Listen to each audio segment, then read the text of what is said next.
নমস্কার বন্ধুরা, চলো আজকে একটা এক্সপেরিমেন্ট করি সব গ্রিনারি দিয়ে, সবুজ সবুজ পাতা দিয়ে। ঠিক আছে, চলো শেষে কি দাঁড়ায় সেটা তোমরা দেখতেই পাবে। তো আমি আজকে বানাবো এই সবুজ পাতা দিয়ে সবুজ আলুর দম আর সবুজ পরোটা, সবুজ লুচি। তো চলো ফটাফট দেখে নেওয়া যাক। আর কতটা নরম তুলতুলে হয়েছে দেখো, একই মিক্সে দু রকমের জিনিস খেতে পারবো, পরোটা আর লুচি, আর ওদিকে আলুর দম, ছোটো ছোটো আলুর দম। সত্যি বলছি অপূর্ব হয়েছিল, তোমাদেরকে বললে বিশ্বাস করবে না। আর আমি এটা একটা মাটির থালা আর বাটিতে সার্ভ করে নিয়েছি।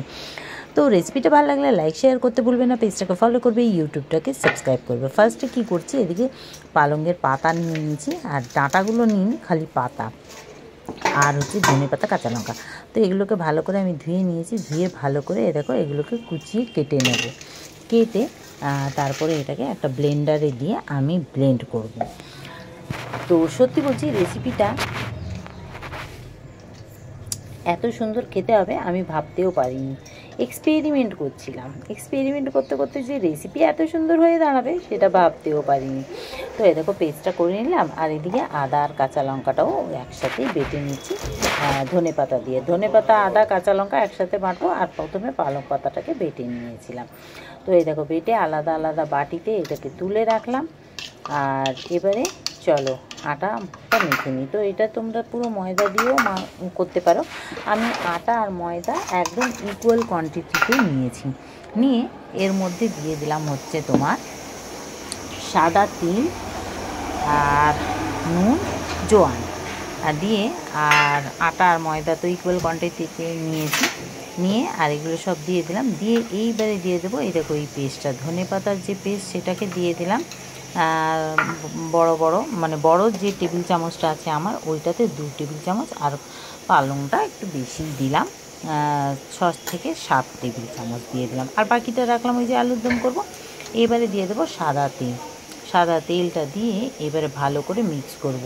তো একদম ফার্স্টে এই যে পেস্টটা দিয়ে মাখবো যতটা হয়, তারপর অল্প অল্প জল দিয়ে দিয়ে একটা ডো রেডি করে নেব। সত্যি বলছি যখন বানাচ্ছিলাম না, তখন আমার ছেলেরাও বলছে ইসি কী করছো, আটাটাই একদম সবুজ সবুজ করে দিয়েছে। আমি বলছি দাঁড়া খেয়ে দেখবি তারপরে বলবি। তো আলুটা আগে সিদ্ধ করে নিয়েছিলাম, মানে সিদ্ধ করতে বসিয়েছিলাম, সেটা তোমাদের সাথে শেয়ার করলাম না। দেখো ধোঁয়া উঠছে কীভাবে, মানে এখনও গরম গরম আছে, ধোঁয়া উঠছে। তো আলুটাকে আমি ছুলে নিচ্ছি। আলুটা ছোলার টাইম তখন পাইনি, তো ভাবলাম ছুলেই দেবো। তো যাই হোক আমি সিদ্ধ বসিয়ে দিয়েছিলাম, অন্যান্য কাজ করছিলাম। তো আলু ছোলা হয়ে গেছে, এদিকে তেলে দিয়ে দিলাম সর্ষের তেলে জিরে, এলাচ, দারচিনি, তেজপাতা, শুকনো লঙ্কা ফোড়ন দিয়ে আলুটাকে ভাজছি। আলুটাকে আলাদা করে ভেজে তুলে রাখার কোনো দরকার নেই, একেবারেই ভাজবো। আলুটা বেশ লাল লাল ভাজা হয়ে গেছে, অমনি দিয়ে দিলাম টমেটো দেওয়ার পর দিয়ে দিলাম হলুদ, লঙ্কার গুঁড়ো, জিরে গুঁড়ো, একটু ধনে গুঁড়ো দিয়ে এবারে এটাকে ভালো করে মিক্স করছি। নুন দিলাম, নুনটাও দিয়ে ভালো করে এই দেখো এটাকে এবারে আমি ভাজছি, কষাচ্ছি। তারপরে দিয়ে দিলাম এই পেস্টগুলো অল্প অল্প করে দিয়ে দিলাম, দিয়ে এবারে কষাচ্ছি। অল্প একটু জল দিয়েছিলাম কষানোর জন্য, একদম অল্প। টমেটো যখন দিয়েছিলাম, মশলাগুলো দিয়েছিলাম তখন। তো এই দেখো পেস্টগুলো দিয়ে দিলাম, ওই আদা, কাঁচা লঙ্কা, ধনে পাতা আর পালং যেটা পেস্ট করেছিলাম সেটা দিয়ে দিলাম। দিয়ে এইবারে ভালো করে কষিয়ে নিলাম। কষিয়ে নিয়ে এইভাবে দিয়ে দিলাম একটু জল, নর্মাল জলও দিতে পারো তোমরা, গরম জলও দিতে পারো। আর এই দেখো দিয়ে দিলাম। এইবারে দিয়ে দিচ্ছি কাঁচা লঙ্কা, আর তারপরে ব্যাস আর কি। এইবারে কাঁচা লঙ্কা দিয়ে একটু নেড়ে চেড়ে এইবারে ঢাকাটা বন্ধ করে দিলাম। তোমরা চাইলে কিন্তু এখানে উপর থেকে একটু গরম মশলার গুঁড়ো অ্যাড করতে পারো, আমি আর দিলাম না। কেন গরম মশলার গুঁড়োটা দিলে না, এবারে ওই যে ধনে পাতার একটা স্মেল চলে যাবে, আর পালং পাতার উপর থেকে নামানোর আগে একটু লেবুর রস দিয়ে দিয়েছিলাম। দেখো কালারটা কি সুন্দর হয়েছে না আলুর দমে, আর আলুগুলোও খুব সুন্দরভাবে সিদ্ধ হয়েছে। এবারে ওপর থেকে একটু ধনে পাতা দিয়ে দিলাম, আলুটাকে নামিয়ে রাখলাম, আলুর দমটাকে, সবুজ আলুর দমটাকে নামিয়ে রাখলাম। এইবারে ব্যাস এই দেখো কটা পরোটা করব, কটা লুচি করব। আসলে লুচিটা করতাম না, পরোটাই করছিলাম। এবার ছোটো জন এসে বলে, ছোটো ছেলে, যে মা কটা লুচিও করবে, আমি এই আলুর দমটা হেভি হয়েছে, এটা দিয়ে লুচি খাবো। তো ভাবলাম আবার মাখবো, তো এটা দিয়ে ভাগ ভাগ করে নিই। তো এই দেখো ফার্স্টে পরোটাগুলো করে নিচ্ছি, আমি গোল পরোটাই করব। ব্যাস, এই দেখো দেখতে কি সুন্দর লাগছে না, সবুজ সবুজ। চলো পরোটাগুলো ফার্স্টে আমি দুটো করে পরোটাই মানে ভাজবো। তো দুটো করে পরোটা, দুটো চারটে দিক ফার্স্টে একটু তাওয়াতে এপিটোপিট সেঁকে নিয়েছি। সেঁকে নেবার পরে তারপরে দিয়ে দিলাম তেল দিয়ে এইবারে এটাকে ভালো করে ভেজে নিচ্ছি।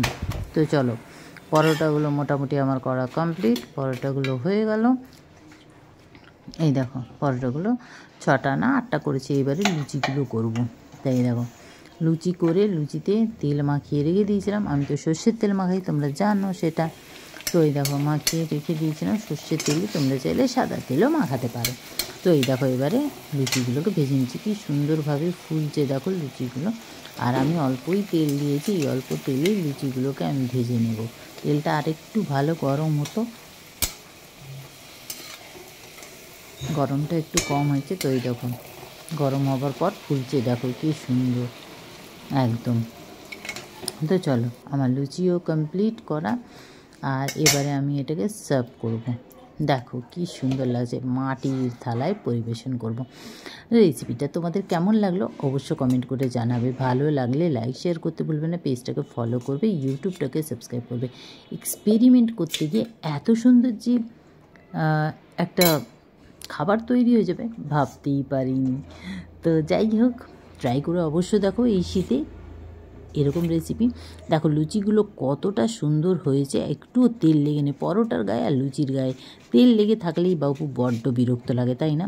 আর খুব নরম তুলতুলে হয়েছে, খেতে কিন্তু দারুণ অসাধারণ হয়েছিল। ট্রাই করে অবশ্য দেখো। তো চলো এই পর্যন্তই আজকের জন্য, আবার দেখা হচ্ছে নেক্সট রেসিপিতে।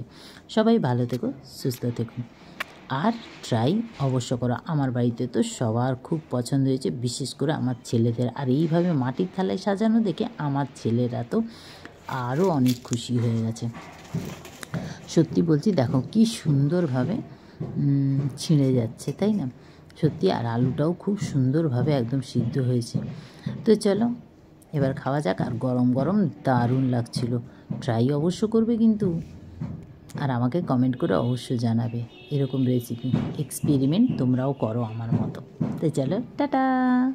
কি সুন্দর লাগছে না দেখতে?